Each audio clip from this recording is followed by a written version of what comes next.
안녕하십니까, 주마자입니다. 네, 제가 오랜만에 다시 영상을 찍게 됐는데요. 최근 이제 DB하이텍과 관련해서 DB그룹 내에 변화가 있어서 관련된 영상을 한번 찍어보려고 합니다. 네, 어떤 내용이냐면 지금 DB지주가 자회사인 DB메탈을 갖다가 합병하려고 결정을 했습니다. 관련돼서 지금 현재 우회 심사를 이제 받고 있는 상황이고요.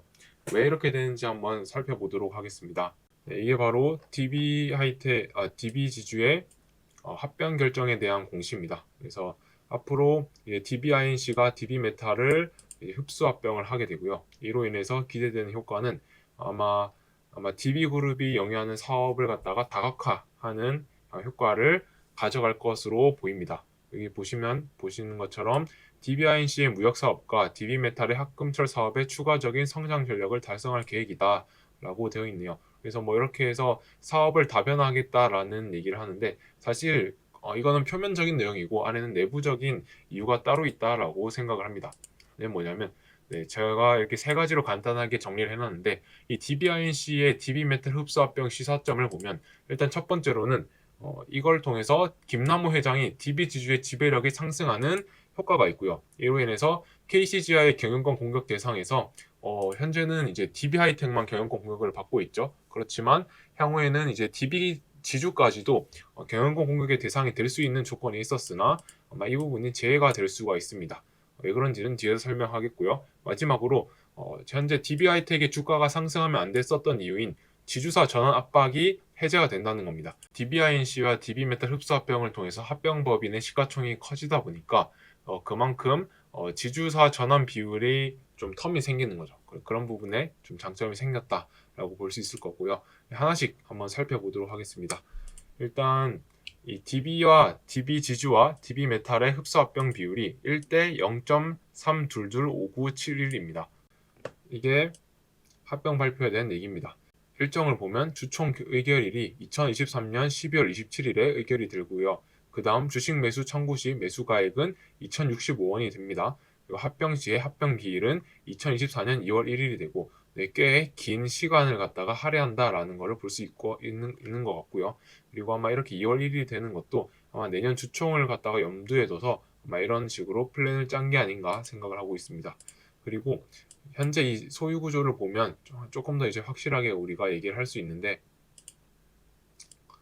보시는 것처럼 현재 합병 전 DBINC의 이제 지배 구조를 보면 김준기 그리고 김주원 회장 부회장이죠. 이렇게 김준기 명예회장과 김주원 부회장의 지분이 합산하면 지금 거의 5%가 되죠. 25%가 되기 때문에 김남호 회장보다 지분이 많습니다. 김남호 회장이 16.83%의 지분을 갖고 있죠.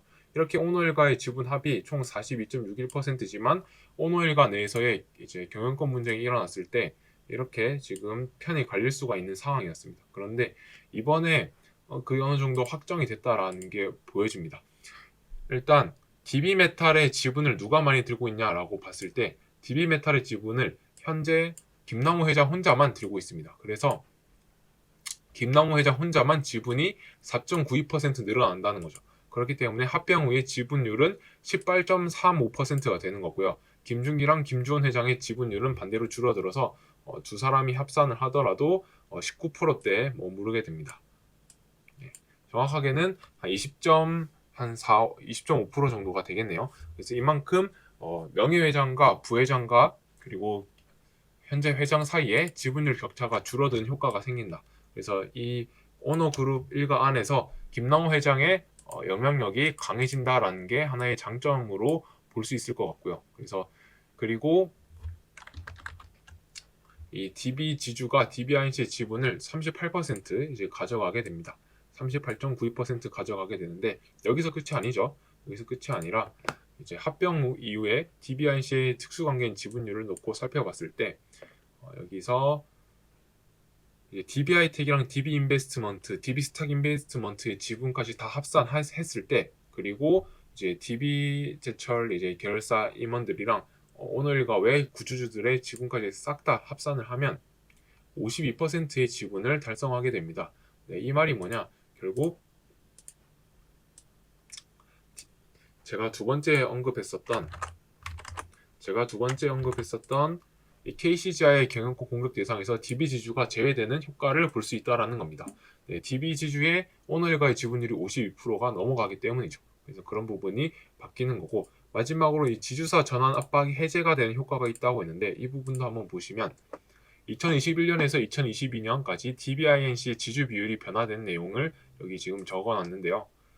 보시는 것처럼 이때는 2021년 말에는 총 자산이 6,100억이었습니다. 이게 총 자산이 6,100억 5천억을 갖다가 넘어가게 되면 결국 지주사 전환 요건에 이제 해당이 되게 됩니다. 지주 비율도 67.1%가 되는 거죠.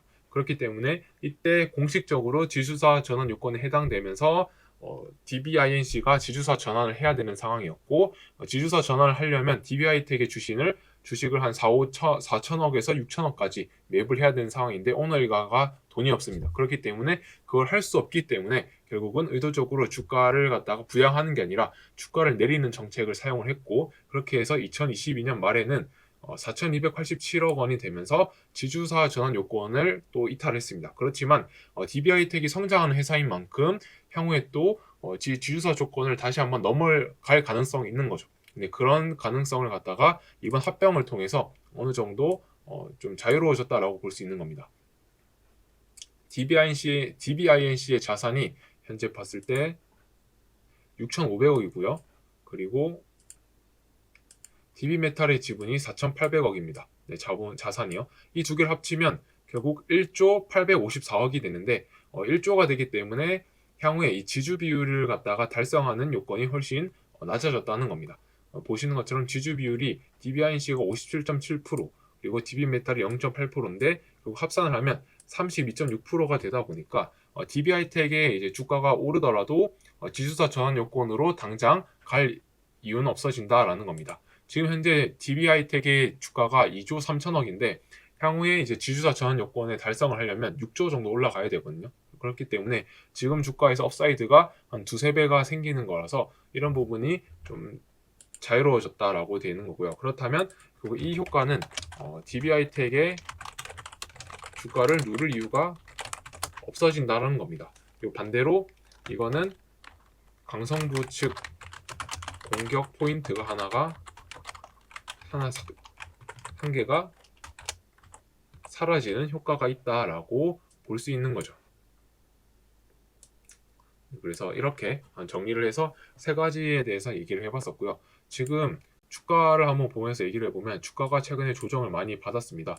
여기 제가 동그라미랑 선은 제가 지난번 방송 때 그어놨던 선이고, 지금 지지선을 갖다가 반복적으로 이렇게 받아주고 있던 자리를 이탈하고 여기서 한 3번까지 받아주다가 결국은 지수 조정에 나오면서 이탈하게 된 거예요. 회사의 악재가 아니라 지수 조정 때문에 이제 이탈하게 된 거고요. 뭐 회사 악재라고 한다면 DBI텍 실적이 많이 나빠졌다는 건데, 그거는 반도체 사이클이 꺾이면서 결국 이번에 안 좋을 거란 건 모두 다 알고 있었기 때문에 큰 악재는 아니었다라고 생각합니다. 모두가 아는 악재는 악재가 아니다라는 말이 있잖아요. 네, 그처럼 이때까지만 해도 악재가 아니었고요. 그리고 반면에 이 지지 라인에서 이번에 지지를 받았다는 것, 이게 중요한 포인트입니다. 그래서 다시 한번 분할 매수 자리가 왔다라고 생각을 합니다.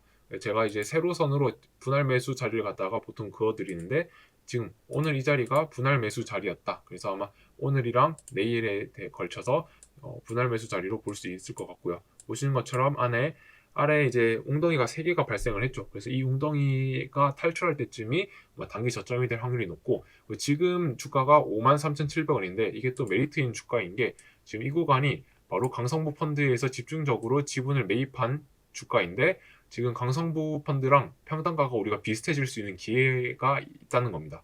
우리가 이런 사모펀드의 그런 궁극적인 목표를 생각해 봤을 때 얘네가 단순히 지배구조만 개선하는 게 목표인 걸까요? 아닙니다. 지배구조를 개선해서 결국 주가를 끌어올려서 자기들이 엑시트를 하는 게 목표인데, 그럼 이들의 평단가와 비슷한 위치에 있어야지 우리가 그래도 안심이 될 텐데 지금이 또 비슷한 평단가에 있다는 거죠. 그래서 이런 부분이 하나의 이제 장점으로 작용할 수 있다. 싸진 밸류에이션 자체가 긍정적이다라고 볼 수 있는 포인트가 아닐까, 이렇게 생각을 할 수 있습니다. 현재 뭐 DBI텍과 관련해서는 내년 주총이 저는 하나의 중요한 포인트가 될 거라고 보고 있는데, 아마 그 전까지는 주가가 이렇게 싸진 자리가 있으면 분할해서 매수하면서 담아가는 전략으로 접근하는 게 어떨까 이렇게 생각을 하고 있습니다.